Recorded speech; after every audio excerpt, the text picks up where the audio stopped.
ত্রিপুরার সুরাইবাড়িত রোহিঙ্গিয়া আটক।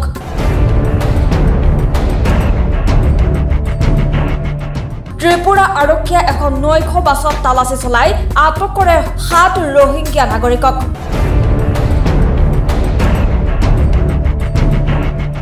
এই রোহিঙ্গিয়া কেইজনে দলালৰ জৰিয়তে ভাৰতত প্ৰৱেশ কৰিছিল।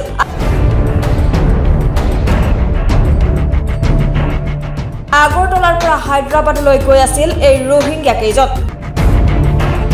এই 7 গৰাকী রোহিঙ্গিয়া সকলৰ ভিতৰত 2জন পুৰুষ, 3 গৰাকী মহিলা আৰু 2টি কন্যা শিশু। তেওঁলোক বাংলাদেশৰ কক্সবাজাৰ রোহিঙ্গিয়া কেম্পৰ শৰণাৰ্থী শিবিৰত আছিল, আৰক্ষীৰ জেৰাত স্বীকাৰ কৰিছে।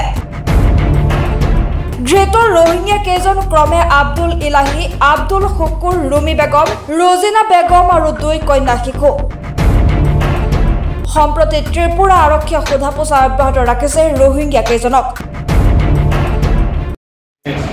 সন্ধ্যা 5টা আগে আমাদের চুড়াইবাড়ি থানার সামনে যে রেগুলার চেকিং হয় ওখানে ML05T8382 একটা বাস, যাত্রীবাহী বাস, ওটাতে চেকিং করার সময় এখানে 7 জন, ওরা টোটাল 7 জন ছিল। তার মধ্যে 3 জন মহিলা, 2 জন শিশু আর 2 জন পুরুষ। তাদেরকে দেখে পুলিশের সন্দেহ হয়। তারপর ওদেরকে জিজ্ঞাসাবাদ করে, তারা বলে দেয় তারা বাংলাদেশ থেকে এসেছে, ওরা হায়দ্রাবাদ যাবে। তারা কোনো বৈধ কাগজপত্র দেখাতে পারেনি। তারপর আমরা ওদেরকে থানাতে নিয়ে আসি। কতজন? মোট 7 জন, তার মধ্যে মহিলা 3 জন, শিশু 2 জন আর পুরুষ 2 জন। কি নাম আছে? পুরুষ যে আছে আব্দুল ইলাহি, আরেকজন আছে আব্দুল শুক্কর।